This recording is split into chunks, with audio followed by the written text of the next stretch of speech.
Hello and welcome to another Vinny Talks Yanks. I'm your host, Vincent Morose, and today we're going to get into the winter meeting previews, all the rumors going around. There's a lot going on contractually with Cody Bellinger. Yankees are having issues with Scott Boras once again. And just a bunch of stuff going on. I'm sorry, I'm trying to get my notes up on here. So just a bunch of stuff going on, Yankees lose out on a bullpen arm, blah, blah, blah, but let's get right into it. So first, I'm going to open up with winter meeting previews. So the Yankees have named Bellinger as still their number one target of the offseason. I'll get a little more into the contract issues after that, but him being the number one target is interesting, of course, because Trent Grisham accepts the qualifying offer. So as of now, you kind of have a full outfield. And I say kind of because they've had some choice words to say about Jason Dominguez. It's kind of clear that the Yankees want to give Spencer Jones a chance. So there's a logjam in the outfield. You still have Caballero and Cabrera. Cabrera will be back. They're both super utility guys who can play both the corner outfield positions. So you're in a spot to where you're not in a bad spot. But signing Bellinger is essentially guaranteeing you're trading either Jones and Dominguez, in my opinion. Obviously, at this point, we're in a win-now mode, and as much as I want to see that talent develop like Dominguez and Jones, we need to win right now. Judge is getting older, so for me, it just makes sense to sign Bellinger because you know what you're getting with Bellinger. You have no idea what you're getting with Jones, and you've only gotten a small preview of Dominguez. I know technically last year was his rookie year, but he was just, the way they played him, he didn't get, it's very weird with how the Yankees have handled the Jason Dominguez situation.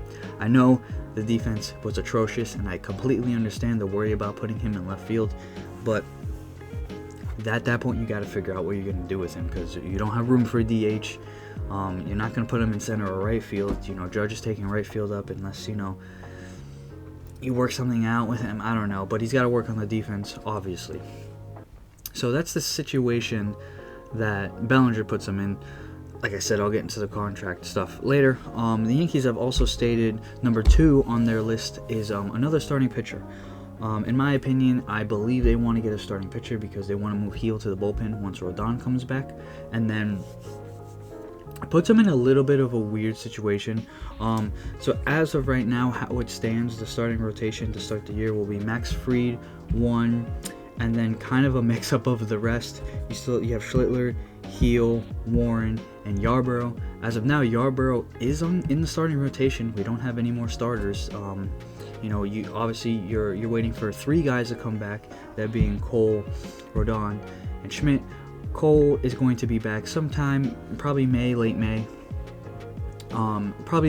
maybe early June. They might want to push him back a little bit. Rodon's, I believe they said, is going to be back late April, so you're only going to miss about a month of Rodon, and then Schmidt is sometime after the All-Star break. So my assumption with the starting rotation is they want to get another starter because then you push Yarborough back into the bullpen, and technically he's only the 6th guy in the bullpen right now, so he's listed as a bullpen guy, but he's going to be a starter if the Yankees don't get any more starting pitching. So you throw Yarborough back in the bullpen, and then when Cole comes back, you probably kick Warren into the bullpen as well. I think you're going to throw Warren in there as well as another long man. Really just depends what's going on because we know injuries happen all the time. But in a perfect world, no injuries, you'd probably throw Warren either into the bullpen or into the minors. And I think you throw him in the bullpen to start. Confused myself there. I'm sorry. Anyways, if it's a perfect world and we stay with the starting pitching we have now, once Rodon and Cole are back, that kicks Warren and Yarborough out of the rotation, probably putting them in the bullpen. I don't see why you wouldn't have either two on the bullpen. Warren as a safety net because if anybody goes down, Warren's right back in there as a starter, and if not, he could be a long man. He did it in the playoffs. I don't see why you couldn't have him as a long man. He has major league stuff. I know his rookie year wasn't amazing, but you can definitely see the potential there.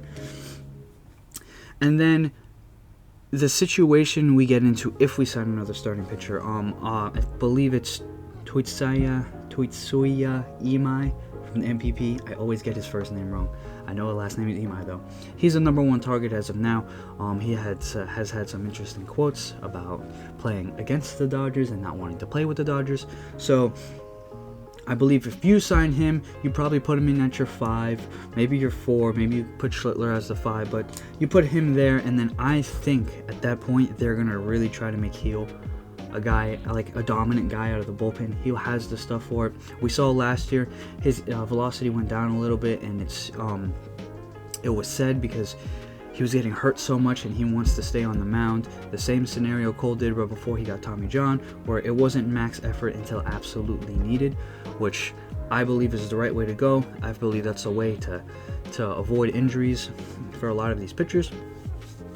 But I think Heel goes into the bullpen in like a 6th or 7th inning role, because you know you can get that 1 inning of max effort out of him, and it's going to be very good stuff. Obviously, you worry about the control, but I think you can build a really, really good reliever out of that. Although I'd rather see Heel as a starter, I just feel like that's the avenue they would go down if they do sign another starter. And again, like I said, this is a perfect world saying nobody else gets hurt. Heel would be the number 1 guy out, I think, unless you did make that full transition to a reliever, and then Warren would be out of the bullpen and go into a starting role. But this is all, what-if scenarios. The other starter I know the Yankees are looking into is Michael King. They have stated that they would love a reunion with Michael King. I know Michael King was not happy when he got traded to the Padres for Soto, but the Yankees really, really, really wanted to give them Clark Schmidt. They said no, they want Michael King. That was just the way it had to go to get Soto.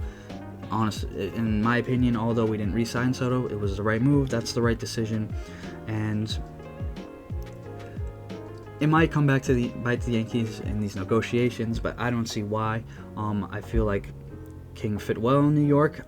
At this point, I feel like it would, if that reunion doesn't happen, somebody's offering him more money, or King just still has a grudge with the Yankees for trading him. But he's the 2 starters I've seen the most talk about to go to the Yankees. I haven't seen much after that. And then, of course, winter meetings. This is, in my opinion, this is the biggest thing on winter meetings. I don't know why it's put all the way at the bottom, like on the bottom of the Yankees to-do list, but bullpen help is key right now. As of now, we only have 6 guys, major league relievers, on our 40-man roster.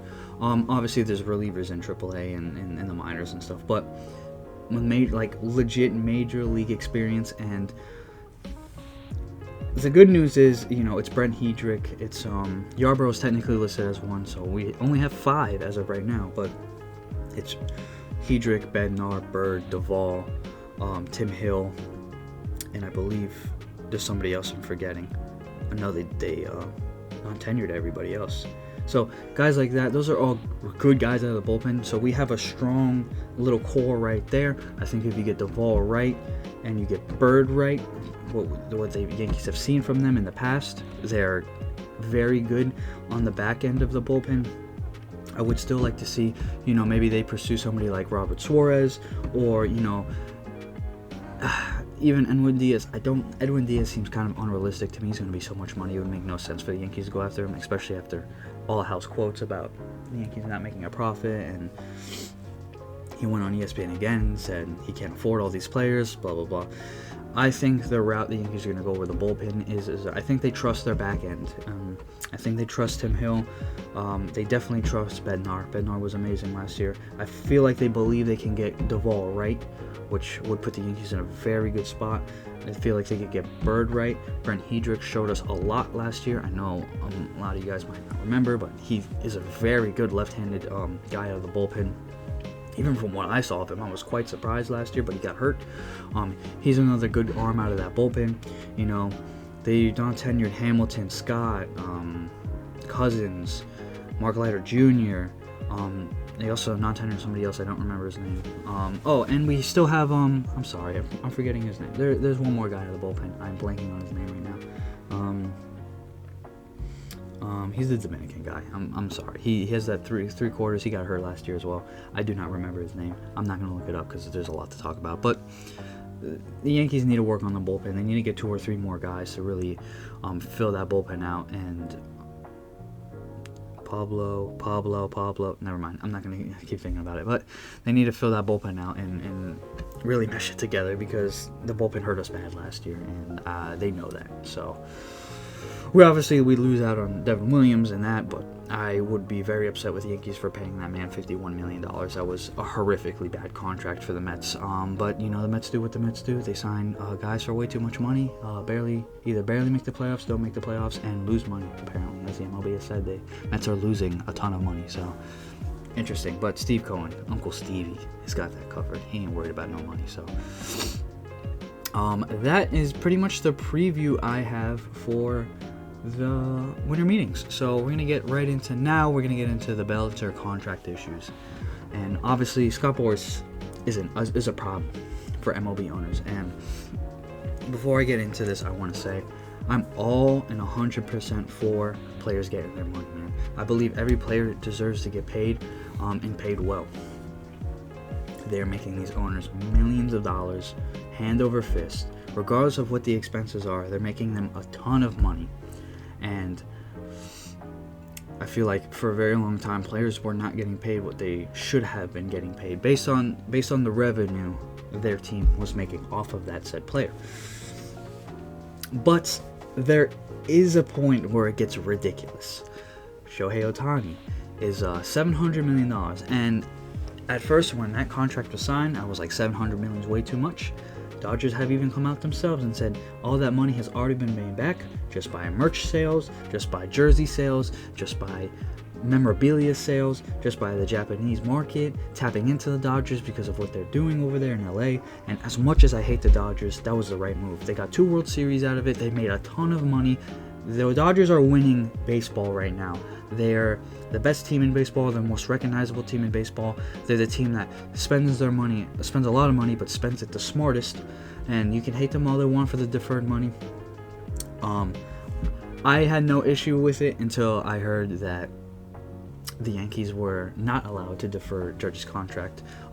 If that is true, then that's a serious issue. But if not, we know teams can do it. The Mets are even doing it themselves now.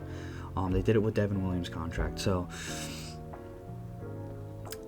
as much as I hate the Dodgers, I respect it, and they're doing they're doing more than what the Yankees used to do. But they're playing their cards right, and it should, if every MLB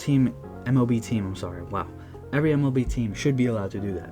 So I don't see why you wouldn't, because it's obviously working. Obviously, there's no Shohei out there anymore and all that, but it's a weird scenario the Yankees are in. But anyways, all the Boras stuff, I just got in a weird rabbit hole there. But the Boras stuff is, I have an extreme issue with Scott Boras. Soto is not worth $800 million. No matter what you guys want to argue, he's not. It's not even close. I thought 600 would have been the absolute max, and I even thought 600 was an overpay. And then comes out 765 million, and an option to make it 800 million plus bonuses. What? Soto is one of the best players in baseball, but he's not as good as Shohei Ohtani, not even close. And I know it's a lot more years, but it's also the Mets, as we all know, the Mets don't win. They don't. It doesn't matter who they have. The Mets, I'm a Jets fan. I feel like the Jets are in the same boat. Just like when we got Aaron Rodgers. It doesn't matter who they have. It doesn't matter what team they build. They're going to find a way to lose. That's just how the Mets are. That's how they've been since 1986. So, I think it's 86. I don't even remember anymore. But I just don't. It makes no sense to me. But, Scott Boras, what he's doing now with Bellinger is he's trying to get absolutely the most amount of money possible. And with Bellinger being the Yankees' number one option, I find it very hard to believe that they're not just giving Bellinger what the original ask was. From what all the reports we saw, the original ask was $170 million, around there, for about 6 years. I don't see why you wouldn't do that. It was a little under $30 million a year in AAV. Why would you not do that? It's Cody Bellinger. He had a great year last year. He's had multiple great years in the past. He's also had bad years in the past. We know that. But he has won an MVP, and he played so well in the Bronx. The defense, the offense, just everything he did for the Yankees last year. Why would you not give him that money? And I could see the worry in the sense of like the DJ LeMahieu contract, the Aaron Hicks contract, where it looked good at the start, but Bellinger has a much better track record than those two guys. He's better at defense than both of those guys. He's more versatile than both of those guys. He's quicker than both of those guys. He steals more bases than both. You could go down the board. He's better in almost every single way. So I don't see why you wouldn't be willing to spend the money on Bellinger, but you were willing to spend the money on DJ LeMahieu and Aaron Hicks. Obviously, those two contracts combined would be what Bellinger's getting paid, but I feel Bellinger is more than worth that. So I don't see how that could be the problem. What I see is now Boras is trying to stretch it out to 8 years, $210 million or something, like, obviously that's not the exact numbers, but that's like, for example, I think they're just trying to stretch it out. They're using other teams as leverage, because I do think Bellinger does want to go back to the Yankees. I know I believe, if this was true, I believe he stated he's not going to go to the Mets, which is hilarious, but he's not going to go to the Mets. The only way what I see happening right now is exactly what happened with Yamamoto. Was it last year? 2 years ago. Sorry, 2 years ago, when he used the Yankees as leverage.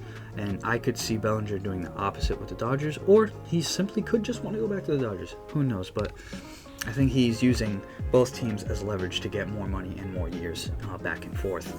And it's kind of what it is. Boras, that's what Boras does, man. Boras, at the end of the day, is a very, very good agent. He's a good agent. He's very good at his job. But he kind of takes advantage. But that's just what the game is now. So, with that stuff being said, we will now get into trade rumors. So, it has come up now with yesterday, or 2 days ago, with the release of Bellinger and the Yankees being far off in contract negotiations. We are now coming up with the rumors of the Tatis trade, the Fernando Tatis trade, the trade that has been talked about for, I think, the past 3 off seasons now. The Yankees should trade for Fernando Tatis. This was originally said on either the Michael Kay show, or Michael Kay said it on like a podcast or something like that.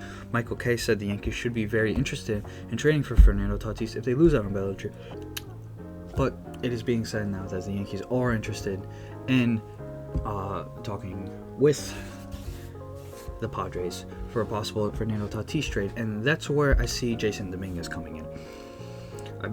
The Padres went all in a couple years ago. The owner passed away, unfortunately, and now it seems like the new owner is just trying to get off the money in whatever ways she can.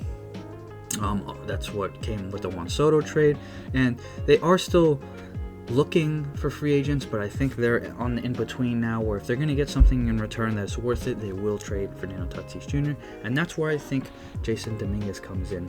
I think replacing Tatis with Dominguez would fit well for the Dodgers. The Padres, and obviously it's not going to be a one-for-one trade. The Yankees are going to have to throw in a couple starting pitcher arms in there. I know the Padres are, Yu Darvish is out for the season, and they lost Mike Off, so they're going to lose Michael King to free agency. I believe there was no interest in a reunion there. And the Padres seem to be trying to save more money than spend money. Obviously, they overpaid for Bogarts. They probably didn't overpay, but they did overpay for Yu Darvish.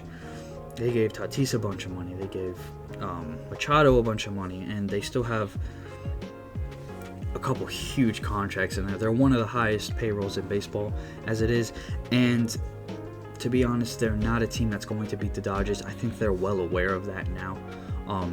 They've said the past couple of years, oh my God, Padres fans have been insufferable about that. As much as I hate the Dodgers, I wish you guys beat the Dodgers. You're not going to beat the Dodgers.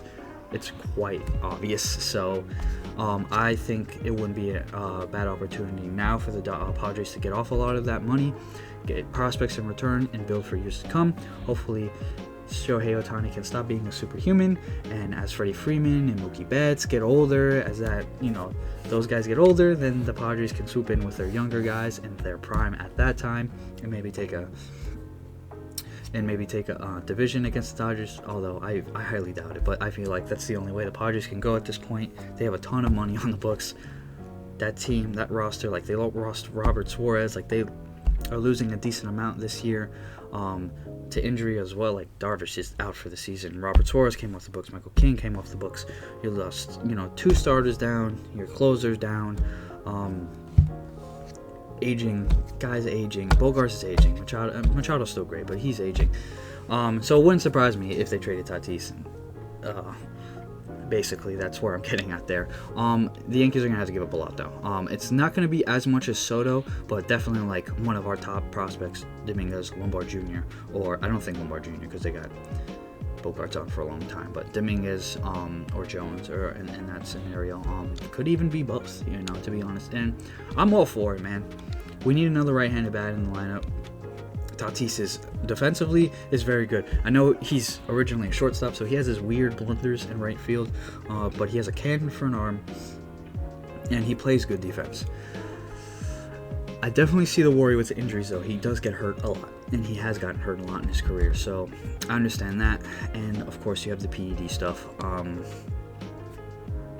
which is another worry, but that is that. So outside of more trade rumors, I know they've talked about Corey Seager, but that seems to have died down. That seems to be unlikely that's going to happen now. They've talked about Schoolball. That seems extremely unlikely now. And, the other trade rumor that has gotten a little bit more attention over the past couple of days is the Yankees and the Marlins are starting again to talk about trading for Sandy Alcantara. I know Alcantara's year was very bad last year. It was not great, but he was coming off Tommy John. He's won a Cy Young, or as at least vote, it has been the top 3 in Cy Young. I believe he won a Cy Young, though. I don't know why I'm blanking on that. And he is potential to trade if the Yankees lose out on the starter, if they don't sign Michael King or Tutsaya Imai. If they miss out on both of those guys, it wouldn't surprise me one bit if they went after Sandy Alcantara. And the only thing I get with Sandy here is where I'm worried about with Sandy is I think Heel is probably better than Sandy, at least from what he was last year. If you're going to get the Sandy from last year, and even Warren was better than Sandy Alcantara last year, so that's an interesting rumor. I don't think the problem, I remember the trade deadline last year when they were trying to trade for him, the issue they were having was he was having a bad year, and the Marlins still wanted a ton for him. So if that's still the scenario, I wouldn't go there for the Yankees. If I was with the Yankees, obviously, I wouldn't go that route, because if they're going to want a ton for a guy who is coming off a really bad year, coming off of injury, I don't see how that works out. Get your value for him, of course, get a good prospect for him, but if they want multiple prospects or MLB talent, I would stay far away from that. But those are the trade rumors going on for the Yankees right now. And another topic is the outfield logjam the Yankees are currently in right now. So, of course, the Yankees have stated that Bellinger is their number one for the offseason, and they, for some reason, Brian Cashman did say they're looking for two more outfielders, which obviously pushes Dominguez completely out. He's going to probably be traded at that point if they got 2 outfielders, and that doesn't give Jones an opportunity to fight for a spot. I know we are always worried about injuries with Judge and Stanton on the roster.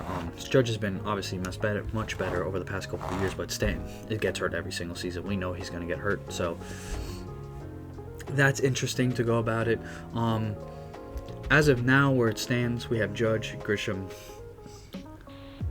Dominguez, Jones, Caballero, Cabrera. Those guys can all play the outfield. Caballero and Cabrera are going to primarily be infielders. They're probably going to be guys against lefties.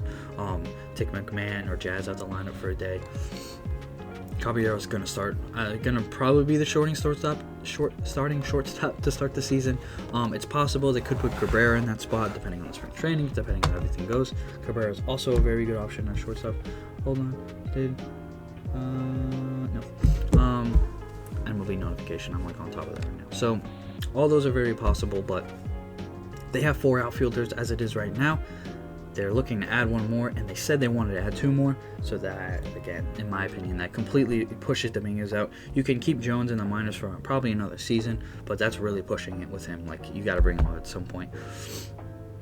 Or they could use Jones as trade leverage. So it is very possible, but that's a very interesting scenario. Also, the infield is in a kind of a weird scenario themselves. Obviously, we have Volpe, It's what? Volpe short, Caballero short, Cabrera short. Cabrera and Caballero are obviously utility guys. You got Jazz at second, Rice at first. Rice first and catching. If they sign Bellinger, maybe Bellinger at first again. McMahon at third. Also, Cabrera play third as well. And then Wells and then J.C. Escarra is on the roster as the backup catcher. I think as of now, they have Ben Rice as a utility guy, but he's going to be a first baseman more than anything. They're not going to reunite with Paul Goldschmidt or anything. So, in my opinion, we need one more right-handed hitter, either a first baseman or a catcher.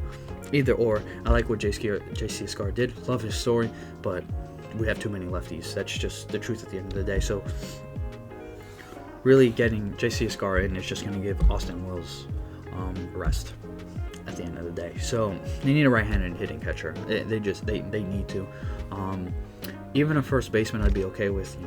If we are in a spot to where we have to have a left-handed hitting catcher every day, we're in that spot. But having four lefties in a lineup against a left-handed pitcher, I know majority of the pitchers in baseball are right-handed, but majority of the dominant pitchers in baseball are left-handed. So when you're going against a Screwball or Crochet, who you're going to go against a lot, when you're going against guys like that, you really have no leverage at all when you have Jazz, Rice, and Wells all in the lineup, because Jazz, Rice, and Wells are not going to hit Screwball or Crochet well. They haven't hit lefties that throw over 95 well their entire career. It's just the truth. You can argue with whatever you want. I know Jazz is great. Jazz should be in the lineup regardless, but that's just the numbers. That's at the end of the day, it's the numbers. So I think they need to get another right-handed bat, either at first base or a catcher. There's not a lot of options at first base wise, so I understand if they would avoid that. But catcher, it doesn't need to be anything crazy. Like Danny Jansen is a free agent. He mashes. Is he still a free agent, or did he sign? I believe. Oh, okay. Let me just make sure so I'm not saying something stupid.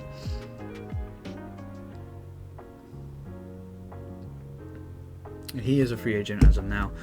He hits well in Yankee Stadium. He always hit well against the Yankees, and he hits lefties well. So that's just an option. Obviously, that's not the guy they're probably going for, but just an option there, an idea like that. So that's where I think the Yankees need to do there. But overall, with that all being said, I'm going to go into my final winter meetings predictions. This is what I predict happens for the Yankees. One, I do think they re-sign Bellinger. I think he's their number one option, the number one go-getter right now. That's the guy they want more than anybody else.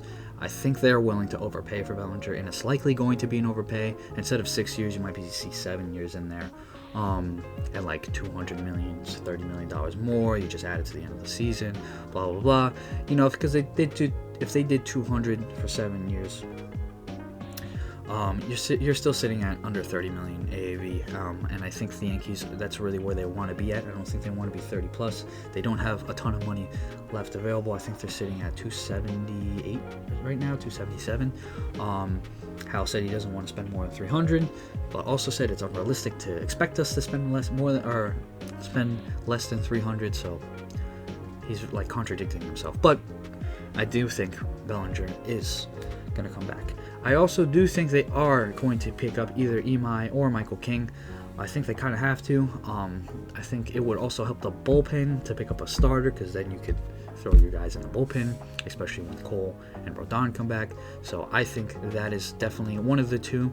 I can't guarantee either. I couldn't tell you which one I think. I think Imai is the most likely guy they sign. I think if they miss on Imai, they go and talk to King. I think after that, they likely roll with what they got, because everybody else is very expensive, and I don't think anybody else is going to be better than like Luis Hill or Will Warren. I think they know that. So I don't think Framber Valdez is realistic. He's going to get a ton of money. Dylan Cease obviously is already off the board, and all the guys out there. So it could be a scenario where they trade for Alcantara, but I don't think that happens either. So, and then to end winter meetings, I do think they get some bullpen help. They have to at some point. They have no choice. So whether that be a signing or a trade, I think more likely than anything we're going to see trades for bullpen help. I don't think we're going to sign anybody for bullpen help. So it's going to be trades. I don't really know. I couldn't tell you. There's a ton of relievers out there, and like Fernando Cruz is not somebody I was looking at for the Yankees to trade for last year. They did trade for him, and then you look at his numbers, you're like, all right, not the greatest. So who is this? Why? And then you see strikeout numbers and all that. So I give trust in the Yankees trading for the right guys out of the bullpen. So it would make sense to me why the Yankees wouldn't go out and sign a big name like Edwin Diaz or Robert Suarez. They do have a very good closer in Bednar, so I think they trust that. But that is going to end this video. I know it's been a while since I posted a video. I was on vacation in Florida, a lot of stuff going on. Just a bunch of stuff going on. So hopefully this over half an hour video makes up for that a little bit. But I appreciate everybody for watching on the YouTube side or listening to the podcast side. YouTube is growing. Podcast is growing more than I would have expected. So I appreciate every last one of you guys. As always, I hope everybody has a wonderful day. I hope everything's going well. I hope everybody had an awesome Thanksgiving.